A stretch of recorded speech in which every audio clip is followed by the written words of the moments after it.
Hello friends, आज की इस वीडियो में हम बात करने जा रहे हैं उन स्टूडेंट्स के लिए जिन्होंने रिसेंटली अपनी 10th पास आउट की है और वो इस बात को लेकर कंफ्यूज है कि वो 11th में बायोलॉजी ले, कॉमर्स ले, मैथ्स ले या फिर आर्ट्स लेके अपना करियर बनाए। मैक्सिमम बच्चे या फिर मैं कहूँ कि हर एक बच्चे इस बात को लेकर कंफ्यूज होता ही है कि वो 11th में कौन सा सब्जेक्ट ले, भले वो एक एवरेज बच्चा हो, एक टॉपर बच्चा हो या फिर एक ना पढ़ने वाला बच्चा हो। हर एक बच्चा इस बात को लेकर कंफ्यूज होता है। सो आई होप कि आज की इस वीडियो में आपके सभी डाउट में क्लियर कर दूंगा।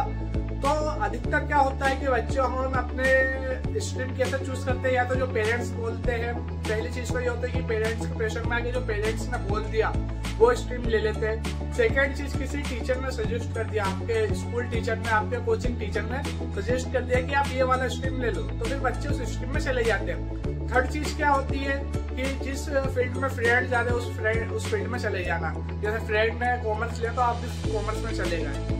फोर्थ चीज क्या होती है कि बच्चों हम परसेंटेज के बेस पे डिसाइड कर लेते हैं। फॉर एग्जांपल उनके किसी 10th में किसी सब्जेक्ट में अच्छे हैं तो उस सब्जेक्ट में चले जाते हैं। सो ऐसा नहीं करना। मैं मेरी खुद की बात बताऊं, मेरे 10th में मैथ्स में 94 परसेंटेज थे, सबसे हाईएस्ट परसेंटेज मेरा मैथ्स में ही थे 10th में। बट मैंने 11th में आके बायोलॉजी लिया। रीजन ये था कि मेरा मैथ्स में इंटरेस्ट नहीं था। तो सबसे पहले तो ये पता करो कि आपका किस सब्जेक्ट में इंटरेस्ट है। एंड सेकेंड चीज कि कभी भी किसी के प्रेशर में आके कोई सा भी सब्जेक्ट नहीं लेना चाहिए। अगर आपके घर वाले नहीं मान रहे तो उन्हें समझाओ कि मेरा इंटरेस्ट जो है इस सब्जेक्ट में, इस स्ट्रीम में है, तो मुझे ये करने दो। देन सेकंड चीज क्या होता है कि दोस्तों के साथ चले जाते हैं, तो वो चीज गलत है।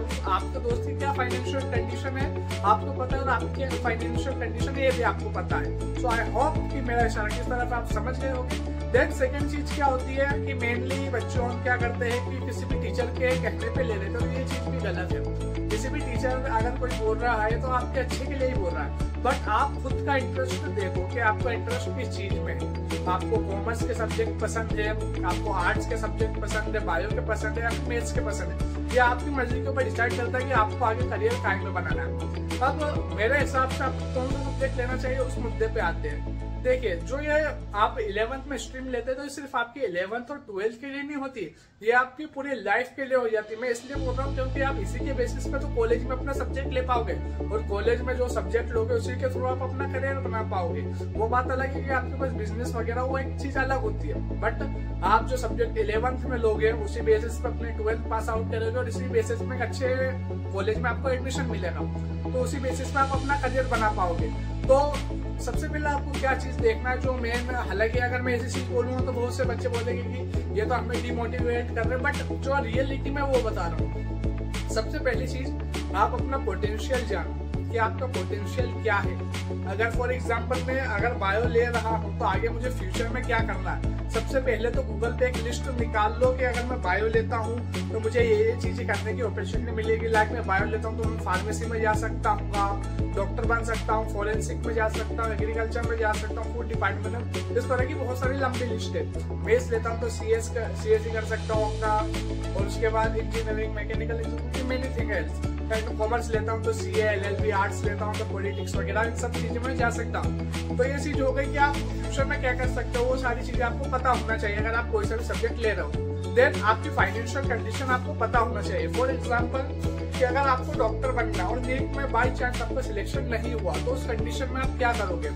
आपकी फैमिली की फाइनेंशियल कंडीशन ऐसी है कि वो आपको प्राइवेट कॉलेज में पढ़ा सकती है, अगर हाँ तो फिर आप ले सकते हो, और अगर नहीं तो अपनी फैमिली की फाइनेंशियल कंडीशन को देखते हुए सब्जेक्ट लो जिस सब्जेक्ट में आपको इजीली फ्यूचर मिल जाए और कम फीस में फ्यूचर मिले। देन सेकंड चीज की, अब बहुत से बच्चे मुझे ये भी बोलेंगे कि सर तो पैसों को लेकर डिमोटिवेट कर रहे हैं, बट इंडिया की रियलिटी यही है कि बिना पैसे से आप किसी अच्छे प्राइवेट कॉलेज में एडमिशन नहीं ले सकते। और गवर्नमेंट सीट की बात करें तो इंडिया में बहुत ही कम है, चाहे इंजीनियरिंग की बात करें चाहे डॉक्टरी की बात करें। देन अब सेकंड चीज ये होती है कि बहुत से बच्चे कंपेयर करते हैं कि जैसे मैथ्स और बायो वाले बच्चे जो रहते हैं वो टॉपर बच्चे रहते हैं, कॉमर्स और आर्ट्स वाले जो बच्चे रहते हैं वो लूजर बच्चे रहते हैं। तो ये चीज भी गलत है। आपका जिस चीज के अंदर इंटरेस्ट है आप वो चीज लो ना, आपको दूसरों से क्या करना, दूसरा कुछ भी बोले। और बहुत से रिलेटिव्स भी बोलते हैं कि बच्चा जैसे कि मैथ्स ले लो इंजीनियर बन जाना, बायो ले लो डॉक्टर बन जाना, कॉमर्स में क्या रखा है, आर्ट्स में क्या रखा है। तो ऐसा बहुत से रिलेटिव्स होगा, आस पड़ोस वालों होगा, ये सारी चीजें आप बोलते हैं। तो ये आपको डिसाइड करना है कि आपकी फैमिली की फाइनेंशियल कंडीशन क्या है, आपका इंटरेस्ट किस में, आपका पोटेंशियल किस में। 3 चीजों को देखते हुए आपको 11th में अपना सब्जेक्ट चूज करना है। फॉर एग्जाम्पल कि आपका पोटेंशियल, जैसे कि मैंने खुद ने नीट दिया, मैं इस बार बीपीटी में एडमिशन लिया, मैंने बैचलर ऑफ फिजियोथेरेपी, वो भी एक डॉक्टरेट डिग्री, क्योंकि नीट में मेरा पोटेंशियल नहीं था। रीजन ये था कि उसमें ऑब्जेक्टिव बेस में मेरा इंटरेस्ट ही नहीं ना, जो चीज मैं सॉल्व नहीं कर सकता हूँ उसमें मैं क्यों जाऊँ। 12th में मेरा 80% बने, और हालांकि जो मेरे मेनली नंबर वो ऑब्जेक्टिव में कटे, तो मुझे पता है कि जिस चीज में मेरा पोटेंशियल नहीं है, नीट में मेरा पोटेंशियल पूरे ऑब्जेक्टिव बेस्ड क्वेश्चन आते हैं, उसमें मेरा पोटेंशियल नहीं, तो मैं क्यों मेरा 1 साल बर्बाद करूँ, कोचिंग को फीस दूँ, 1 साल मेरा भी बर्बाद हो। तो इससे अच्छा तो ये कि मैं बीपीटी कर लूँ, वो भी एक डॉक्टरेट प्रोग्राम है, इसलिए मैंने इस चीज को बीपीटी को चूज कर लिया। ऐसे ही आपको भी एक बैकअप प्लान लेके चलना है। जैसे कि आपने सोच के रखा है कि मैं कॉमर्स लिया तो LLB करूंगा, बट अगर फ्यूचर में कुछ ऐसा हुआ कि आप LLB नहीं कर पाए, तो उसके वजह आपको एक बैकअप प्लान भी लेके चलना है कि LLB की जगह चलो मैं ये कर लूंगा। देन अपना एक ट्रैक रिकॉर्ड बनाते हुए चलो, और आप 11th में जो भी सब्जेक्ट लो उसके बाद कॉम्पिटिटिव एग्जाम को भी फेस करो। मेनली जो मैथ्स वाले बच्चे रहते हैं उसके लिए तो अच्छा होता है कि वो 2 बार जी दे सकते हैं 12th के बीच में, यानी ये समझ लो जनवरी के टाइम पे दे सकते हैं, दिसंबर जनवरी के टाइम पे, और एक बार वापस अप्रैल मई में दे सकते हैं। बट जो बायो वाले बच्चे होते हैं वो एक ही बार नीट दे सकते हैं, क्योंकि नीट 1 बार होती है और जेई 2 बार होती है।